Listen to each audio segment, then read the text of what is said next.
Bienvenue sur WageJob, le podcast pour tout savoir sur l'emploi, la formation et les ressources humaines dans le Saint-Quentinois. Installez-vous confortablement. C'est parti pour WageJob. Et de retour, toujours en direct de Destination Talent 2024 au Palais des Sports de Saint-Quentin. Et aujourd'hui, on va mettre en lumière l'industrie mécanique, un secteur en constante évolution qui offre de nombreuses opportunités professionnelles. Et pour nous en parler, nous avons le plaisir d'accueillir deux acteurs majeurs dans ce domaine. Yamaha Motor, reconnu mondialement pour ses innovations dans le domaine des véhicules motorisés, qui sera représenté aujourd'hui par monsieur Anthony Folly, responsable engineering peinture donc chez Yamaha Motor, et Magneto Wheels, représenté par Anaïs Charpentier, chargée de projet RH. Vous êtes spécialiste de la fabrication de roues en acier pour l'industrie automobile. Merci à vous deux en tout cas de participer à cet échange. Merci. Alors pour commencer, est-ce que vous pourriez vous présenter chacun brièvement votre entreprise, vos fonctions et vos principales activités? On commence peut-être par Magneto. Ok, donc je vais présenter Magneto. Donc Magneto, qu'est-ce que l'on fait? On conçoit et on fabrique des roues en acier. On a 3 ateliers de production. Le premier qui s'appelle refondage disque, donc on va recevoir des bobinaux en acier que l'on va redécouper pour ensuite aller dans des presses d'emboutissage pour créer le disque, emboutir les disques. Second atelier de production, c'est l'atelier jantes-roues. Donc, on va former nos roues, puis ensuite assembler la jante et le disque. Et ensuite, dernier atelier, l'atelier peinture. Donc là, on va venir tremper nos roues dans des bains de cataphorèse, des bains anti-corrosion. Et également les peindre selon le cahier des charges clients. Et puis ensuite, expédier nos roues vers nos clients du monde entier. Alors, clients du monde entier, Magneto Wheels, rappelez-moi, vous êtes situé sur le bassin de Ternier, c'est ça? Tout à fait. Parfait. On passe à monsieur Folly de Yamaha? Oui, bonjour. Donc, en ce qui concerne l'usine Yamaha de la zone industrielle de Rouvroy à côté de Saint-Quentin, donc nous sommes 640 employés. Nous avons différentes activités. On fabrique bien entendu des motos. Ça va de la 125 cm3 jusqu'à la 700 cm3. On fabrique aussi des scooters, les X-Max, que tout le monde connaît, les 250 cm3, les 300 cm3. Donc fabriquer, ça veut dire qu'on a des ateliers d'injection plastique, on a des ateliers de soudure de châssis, on a des ateliers de traitement cataphorèse, de peinture acier, de peinture plastique, c'est très varié. Bien sûr, l'assemblage et la préparation pour pouvoir expédier ces modèles assemblés. Et puis, donc moi particulièrement, je représente aujourd'hui sur le salon un métier qui est lié à l'engineering, où on se doit de concevoir les outillages nécessaires à la bonne production, notamment pour la peinture et la pose des autocollants. Donc on part de 3D qui nous sont envoyés par notre R&D italien, de pièces 3D 2 ans, 3 ans à l'avance d'un nouveau modèle, où on vient concevoir des outillages à partir de logiciels de conception comme CATIA ou SolidWorks, qui vont nous permettre à l'avance de faire nos prototypes, de les faire réaliser ensuite en découpe laser et de pouvoir les passer au travers des différentes lignes qu'on a, qu'elles soient manuelles, peinture manuelle ou peinture robotisée. Alors justement, j'ai fait un petit tour excuse-moi Julien, du stand, et je crois que c'est ce que vous proposez aujourd'hui de démontrer, des démonstrations, c'est ça? Exactement. Aujourd'hui, on montre, on a amené des petites vidéos qui permettent de voir comment on appréhende la conception en 3D de nos outillages, et aussi on propose, à l'aide de gabarits qu'on imprime chez nous en 3D, de faire de la pose d'autocollants sur un carénage de XSR 700 cm3. Alors Yamaha, pour les plus anciens dont je fais partie, je vous rappelle que c'est anciennement Motobécane, MBK. Vous venez de changer, le nom Yamaha, ça fait quelques années qu'il existe, bien évidemment. Oui. Mais en tout cas, sur le site de Rouvroy, sur le site de Rouvroy, vous venez de changer le nom. Alors ça s'est fait en janvier 2023. Oui. Motobécane, donc il y a quel âge aujourd'hui? Motobécane, alors ça a été créé en 1920 et quelques. J'ai pas la date exacte en tête, mais oui, c'est très ancien. 100 ans quoi. Oui, c'est ça. Oui, on a fêté le centenaire d'ailleurs l'année dernière, oui, tout à fait. D'accord. Et pour Magneto Wheels, comment vous essayez d'être attractif sur le forum? Oui, donc on a 3 petits ateliers. Okay. On a un premier atelier justement qui va parler de tous nos processus de fabrication, donc les différentes étapes. L'objectif, c'est de faire réfléchir les jeunes et de leur faire prendre conscience de tous ces différents procédés de fabrication. Ensuite, on a un second atelier qui va parler de nos métiers. Donc, les métiers dans l'industrie, c'est assez vaste. Ça va forcément du conducteur de ligne, mais aussi jusqu'à l'ingénieur de process, mais même jusqu'au médecin du travail. L'objectif, c'est de montrer que dans l'industrie, en fait, chacun a sa place parce que la palette de métiers est très, très vaste. Et de faire un point également sur les savoir-être, parce que c'est surtout ça que les entreprises recherchent. Des personnes motivées, impliquées, qui sont curieuses, rigoureuses. Et ensuite, on a fait un petit atelier sur la raison d'être de notre entreprise. Si Magneto Wheels n'existait pas, qu'est-ce que serait le monde sans roue de véhicules légers et utilitaires comme on le fait? Donc peut-être des roues carrées, peut-être revenir à des calèches, mais calèches avec un mélange de tramway, de métro. Ce serait un monde assez spécial finalement parce que Magneto fait part de la mobilité au quotidien. Mais un monde sans voiture, on se demande ce que ce serait. Un monde sans moto aussi. Sans roues, pour les motos, c'est pas très très pratique. Non, c'est sûr. Mais nous ne sommes pas clients Magneto Wheels pour nos roues. Alors, pour rebondir là-dessus, quels sont les profils que vous recherchez actuellement pour rejoindre vos équipes, les profils types et donc, vous nous avez déjà un peu parlé des compétences qui sont plus sur le savoir-être. Oui. Quels seraient les profils que vous avez besoin le plus fréquemment? En fait, nous, pour Yamaha, alors je parle au nom de la RH, mais c'est assez vaste. Ça va bien sûr des postes d'opérateurs sur ligne d'assemblage, mais on recherche aussi énormément d'ingénieurs notamment dans les secteurs de l'engineering pour pouvoir. On est en pleine aujourd'hui numérisation de tous nos data, donc on recherche à passer ce cap-là. On recherche aussi pas mal de gens spécialistes en robotique. Pour pouvoir automatiser de plus en plus des tâches que les opérateurs, on ne peut plus demander aux opérateurs parce qu'elles deviennent trop lourdes d'une façon physique pour le long terme. Donc c'est vrai que on a déjà des robots en peinture, on a déjà des robots en soudure, on a déjà ce qu'on appelle des AGV qui sont des petits chariots qui nous transportent des pièces sur les zones de préparation et les zones d'assemblage, mais on veut encore aller plus loin et donc les profils qu'on recherche, c'est pour franchir cette étape de numérisation. D'accord. Côté Magneto, c'est après la même chose. Là, actuellement, on recherche des conducteurs de ligne. Donc, nous, nos conducteurs de ligne, ils ont vraiment deux casquettes. La casquette production, donc je produis, j'alimente ma ligne et puis je la fais tourner.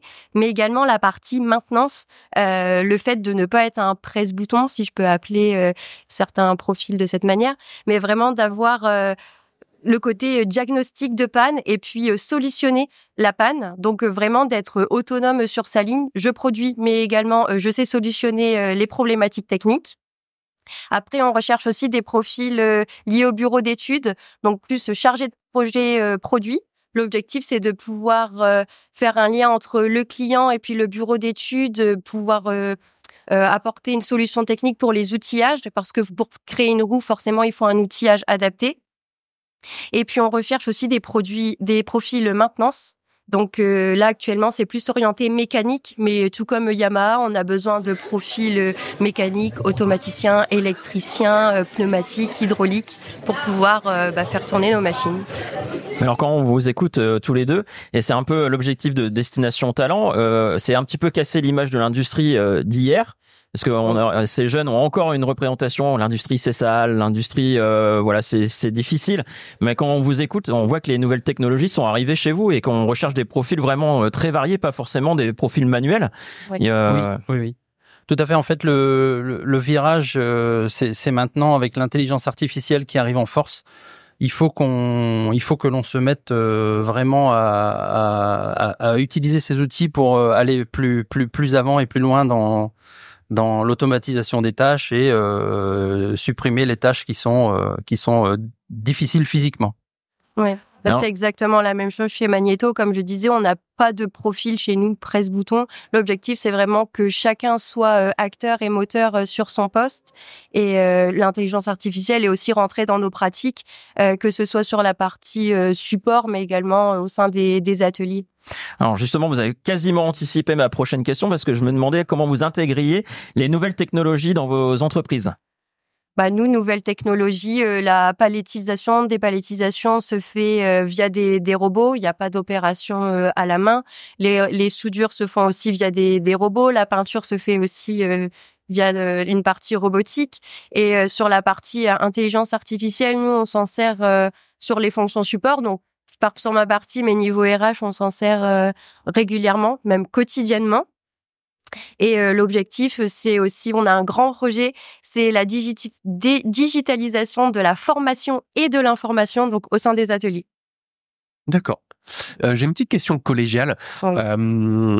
Vous, qu'est-ce qui vous a donné envie de rejoindre l'industrie ?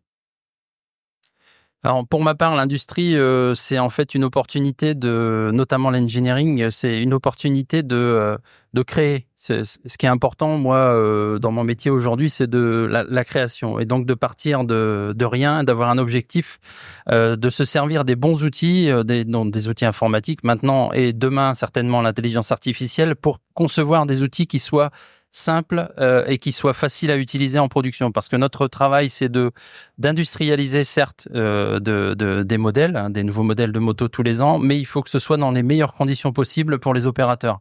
Et ça, l'intelligence artificielle, je pense qu'elle va nous aider encore à franchir un cap et à simplifier les choses et à ce qu'elle soit le maximum ergonomique pour tous les gens de production. Moi, de mon côté, ça s'est fait assez naturellement. J'ai toujours été intéressée par les backgrounds, ce qui se passait derrière, et de comprendre les process de fabrication. J'adore visiter les entreprises, voir comment les choses se font. Donc, c'est comme ça que j'ai décidé de rejoindre l'industrie. Et puis, côté RH, pouvoir monter les personnes en compétences, les accompagner les managers. C'est ma fibre. C'est pour ça que j'ai rejoint l'industrie et les ressources humaines. Alors, ça me permet aussi de rebondir. On l'a compris, la formation, elle est essentielle dans l'industrie en général, puisque c'est en constante évolution. Comment vous faites pour préparer vos futurs talents ? Donc, vous aviez parlé d'une digitalisation de la formation. Est-ce qu'il y a aussi des centres de formation, des écoles pour attirer les tout nouveaux talents ? Comment vous faites ? Comment vous organisez pour la formation, soit des salariés, ou attirer ces talents-là Chez Magneto, nous, ce qui est fait, c'est qu'on a régulièrement des partenariats avec des écoles sur le territoire local.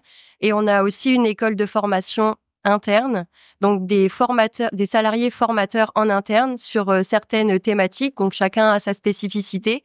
Et l'objectif, c'est d'avoir des référentiels de compétences au poste de travail avec des modules de formation qui sont associés et d'avoir des rubans pédagogiques pour monter les salariés en compétences en interne, mais qui serviront aussi pour l'intégration de nos nouveaux collaborateurs, donc un ruban pédagogique avec des parcours de formation de A à Z et qu'on déroule en interne et également en externe, parce qu'il y a certaines formations qu'on sait qu'on ne pourra pas déployer en interne. Alors pour notre part, encore une fois, je prends la parole au nom de la RH, mais vous avez la pression avec la RH. Non, pas du tout. Non, mais enfin pour ce qui est des services support, c'est vrai qu'on s'appuie beaucoup sur l'alternance, donc on a beaucoup de profils différents, ce qui nous permet aussi nous de rester à la page et d'évoluer, parce que l'alternance nous permet d'accéder à des nouvelles compétences aussi, donc ça c'est intéressant. On a également un centre de formation pour tout ce qui va être les nouvelles personnes qui vont arriver en production. Donc là, on a des systèmes de validation de vidéos. Là, d'ailleurs, sur le stand, j'en ai pas parlé tout à l'heure, mais on a un écran tactile qui permet d'appréhender les postes et de voir quelles sont les erreurs possibles, où on peut évaluer son score à la fin et gagner peut-être une visite d'usine chez nous. Donc oui, notamment moi ce qui me parle le plus, c'est avoir recours à l'alternance pour ce qui est nouveaux profils et nouvelles générations. Alors Julien, on voit qu'on est au Palais des Sports, parce que je vais encore rebondir sur ce que je viens d'entendre. Que ce soit Julien qui travaille chez France Travail ou moi à la mission locale, on a des personnes qui voudraient travailler dans ces métiers de l'industrie. Alors peut-être pas chez vous, mais qui ont des difficultés, ne serait-ce qu'à venir découvrir vos métiers et être pris en stage. Est-ce que vous êtes ouvert justement à faire découvrir vos métiers par le biais de stages auprès des chercheurs d'emploi qui voudraient se diriger vers ces métiers? Oui, tout à fait. Chez Magnéto, on prend régulièrement des stagiaires. Là, sur l'année 2024, on a une trentaine de stagiaires à l'année. Plus nos apprentis, on est une dizaine d'apprentis à l'année. On fait également régulièrement des visites d'entreprise. D'ailleurs, on en a fait là dans le cadre de la semaine de l'industrie. Oui. Donc, chez Magnéto, c'est une pratique courante. Les stages, l'alternance, tout à fait, ça fait partie de notre ADN. Alors oui, la démarche de Yamaha de participer justement au salon Destination Talent, c'est de montrer que on est ouvert à toutes les demandes et que c'est vrai qu'on a également, comme chez Magnéto Wheels, beaucoup de stagiaires, beaucoup de gens en alternance. Et s'il y a des demandes, que les gens n'hésitent pas à envoyer des courriers à la RH chez nous, il y a aucun problème. Justement, on reviendra sur vos coordonnées juste à la fin de cette interview. Alors justement, on est en plein dans Destination Talent. On sait que ça s'adresse principalement aux jeunes collégiens, lycéens durant ces 2 jours. Quels conseils vous pourriez leur donner à tous ces jeunes qui pourraient s'orienter vers les métiers de l'industrie ? Alors déjà, l'industrie, quand on est au lycée ou au collège, c'est un peu flou. Donc Destination Talent permet justement de voir ce qu'il est possible de faire et de comment il est possible d'évoluer au sein de l'industrie. Mais je pense que la clé pour un jeune, moi le conseil que je pourrais donner, c'est de faire un maximum d'essais, de découvertes, parce que si on n'a pas l'esprit assez ouvert, on ne trouvera jamais sa voie. Donc il faut essayer plein de choses avant de trouver vraiment vers quoi on est destiné. Et si on a une idée en tête et qu'on se restreint à cette seule idée, peut-être malheureusement qu'on arrivé sur le marché de l'emploi, ça risque d'être difficile. Donc il faut s'ouvrir. On l'a tous vécu. Hein, oui, tout à fait. Et puis d'une industrie à l'autre, ça peut être complètement différent en plus. Donc oui, tout à fait, ne serait-ce que les process, les produits. Donc il faut vraiment découvrir le plus possible d'entreprises. Alors j'ai une question aussi. Moi demain, je me lance en tant qu'opérateur de production. Quelles sont mes possibilités d'évolution ? Eh ben justement, chez Magnéto, ça fait partie de l'ADN de l'entreprise de faire évoluer ses salariés.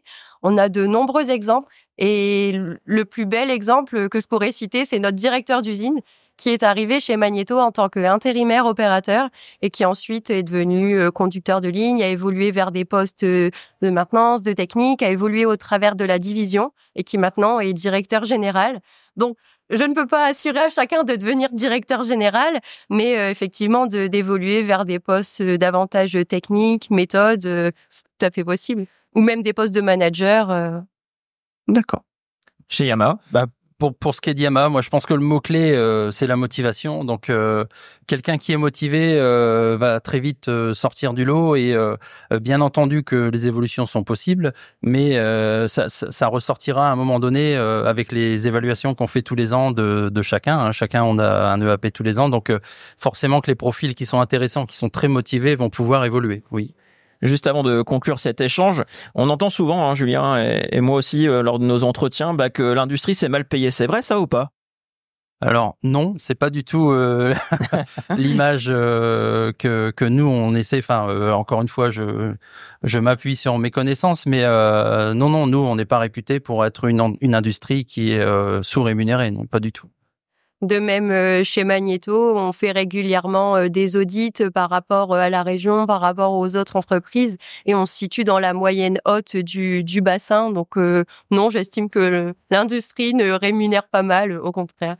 Donc, vous l'aurez compris, si vous voulez gagner correctement votre vie, il n'y a pas que ça, mais si vous voulez aussi rentrer dans des entreprises innovantes, l'intelligence artificielle, on en a parlé, voilà, ça y est, ça s'intègre.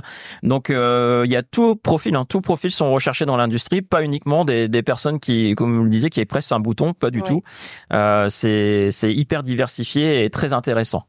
Eh ben, en tout cas, merci à monsieur Anthony Folly, responsable engineering peinture chez Yamaha, et à madame Anaïs Charpentier d'avoir répondu à nos questions, et les échanges furent riches et enrichissants. Oui, tout à fait. Et si vous avez encore des questions, n'hésitez pas à venir rencontrer les équipes de Yamaha et de Magnéto Wheels sur leur stand ici, si vous avez le temps entre l'écoute du podcast et pour vous rendre jusqu'au 4 décembre.